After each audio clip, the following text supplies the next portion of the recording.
Hello दोस्तों, राधे राधे। स्वागत है आपका हमारे चैनल में। आज मैं आपको सुनाने जा रही हूँ महाकालेश्वर ज्योतिर्लिंग की पौराणिक कथा। सावन मास में इस कथा को सुनने से सभी पापों का नाश होता है और घर में समृद्धि बनी रहती है। तो शुरू करते हैं अपनी कहानी। उज्जैनी के श्री महाकालेश्वर भारत में 12 प्रसिद्ध ज्योतिर्लिंगों में से एक हैं।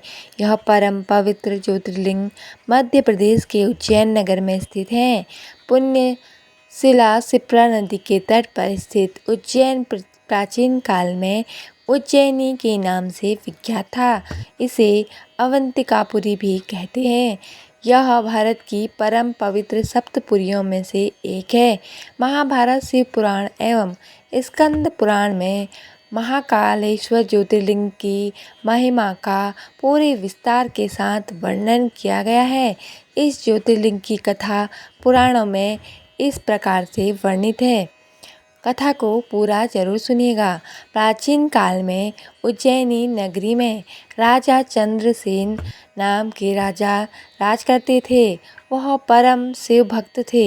एक दिन श्रीकर नाम एक 5 वर्ष का गोप बालक अपनी माँ के साथ उधर से गुजर रहा था। राजा का शिव पूजन देखकर उसे बहुत विस्मय हुआ और कौतूहल हुआ। वह उसी प्रकार की सामग्रियों से शिव पूजन करने के लिए लालायित हो उठा।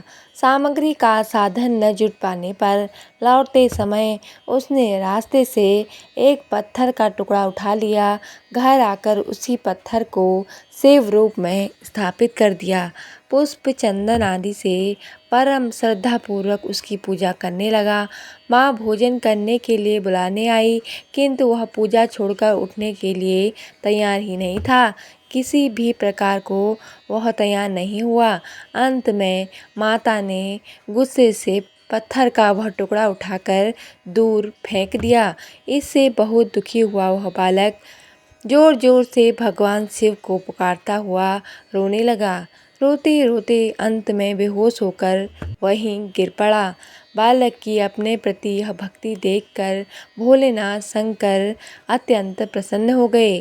बालक ने जैसे ही होश में आकर अपने नेत्र खोले तो उसने देखा कि उसके सामने एक बहुत ही भव्य और अति विशाल स्वर्ण और रत्नों से बना हुआ मंदिर खड़ा है। उस मंदिर के अंदर एक बहुत ही प्रकाशपूर्ण तेजस्वी ज्योतिर्लिंग खड़ा है। बच्चा प्रसन्नता और आनंद से विभोर होकर भगवान शिव की स्तुति करने लगा। माता को यह जब समाचार मिला तब दौड़कर उसने अपने बच्चे को गले से लगा लिया। पीछे राजा चंद्रसेन ने भी वहां पहुंचकर उस बच्चे की भक्ति और सिद्धि की बड़ी सराहना की। धीरे धीरे वहां बड़ी भीड़ जुट गई। इतने में उस स्थान पर हनुमान जी प्रकट हो गए। उन्होंने कहा, मनुष्यों, भगवान शंकर शीघ्र फल देने वाले देवताओं में सर्वप्रथम है। इस बालक की भक्ति भाव से प्रसन्न होकर उन्होंने इसे फल प्रदान किया है, जो बड़ी बड़ी ऋषि मुनि करोड़ों जन्मों की तपस्या से भी प्राप्त नहीं कर पाते।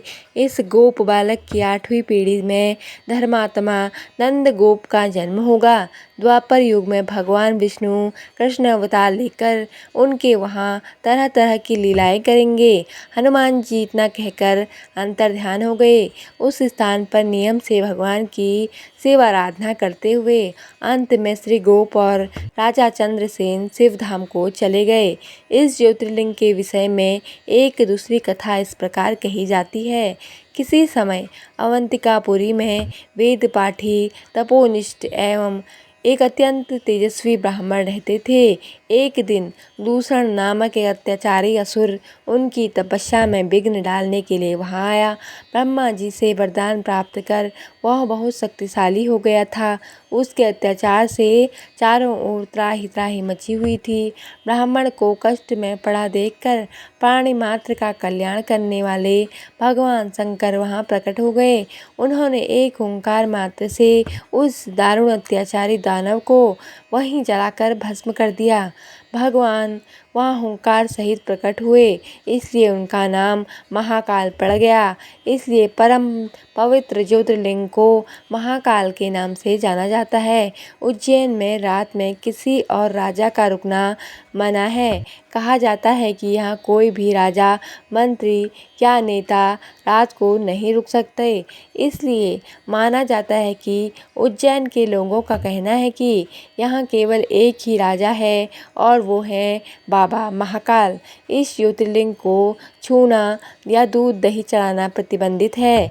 महाकालेश्वर ज्योतिर्लिंग 3 हिस्सों में है। निचले खंड में महाकालेश्वर, दूसरे खंड में ओमकारेश्वर और तीसरे खंड में नागचंद्रेश्वर शिवलिंग विराजमान है। तो दोस्तों, हर हर महादेव। दोस्तों, आपको हमारी कथा कैसी लगी कृपया कमेंट करके ज़रूर बताएं और ऐसी आध्यात्मिक और ज्ञानवर्धक कहानियाँ सुनने के लिए हमारे चैनल को सब्सक्राइब जरूर करें। धन्यवाद। जय माता दी।